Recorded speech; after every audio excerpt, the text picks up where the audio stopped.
Welcome to the Short Funk Podcast. I'm Tom Barbalet, and today another Las Vegas topic. This one's speculation, ladies and gentlemen, but it's speculation that I want to make. One of the companies I worked for, in fact the first company that I seriously worked for in Las Vegas, had offices right by the airport, looked out on the airport.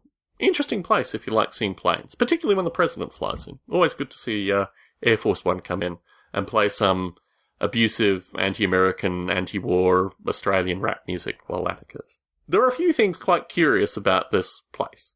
Next door to the company I was working for was a porn distribution place, which I didn't really mind. It was kind of a bit of a joke. Everything was covered. You didn't really see what they were shipping out, but they shipped out large volumes of stuff, and that was where they were based. It was kind of like a warehouse shipping general office thing.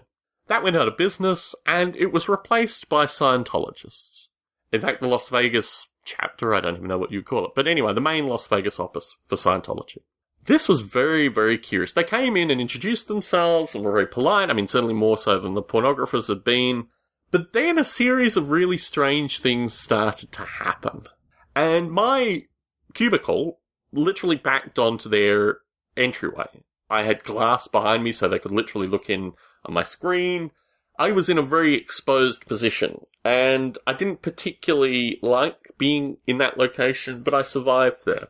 There was a circumstance where the windows to their office were smashed, and there was video footage associated with this. This is the way I remember it. Various details can be omitted. I don't think I saw the video footage, but it was noted that the office manager of the Scientologist office, the guy who was smashing the windows looked like the same guy. And there was this curious thing where they wanted to appear like they were being persecuted intentionally.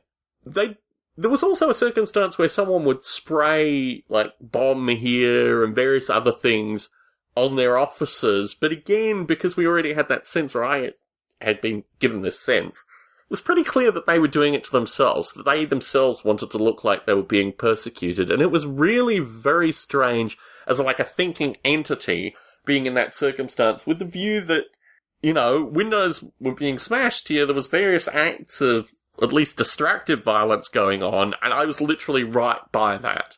Somewhere, maybe slightly later than this period, Anonymous came out. And Anonymous came out as a hacking group nominally that was supposed to be, initially targeting Scientology. And I knew nothing about Anonymous. I purely came from the experiences of my being in a cubicle next to the Scientology building in Las Vegas, or the Scientology offices. We were all in one building. And the first thing that occurred to me about Anonymous, because there were so little details associated with this entity, was that this was clearly set up by Scientologists to appear to be persecuted. It had every marking of the experiences that I'd had with broken windows and the spray paint, that this was something where it was in the shadows, but they were against Scientologists. Look, I can't imagine creating an organization, creating a hacking organization that was specifically targeted initially to Scientologists. That strikes me as ridiculous, particularly in the kind of information age that we live in. And I always just felt that Anonymous was probably created by the Scientologists and probably had, dubious connections. There might be a new Anonymous, there might be a new thing, but this whole, we've got to appear to be persecuted, let's be persecuted, oh, strangely, we're actually being persecuted by ourselves to, get us mass quantities of media. It just seemed to be the blueprint associated with Anonymous. Pure speculation. I like to throw out speculation occasionally in short funk. Tom Barbalet in San Jose, signing out.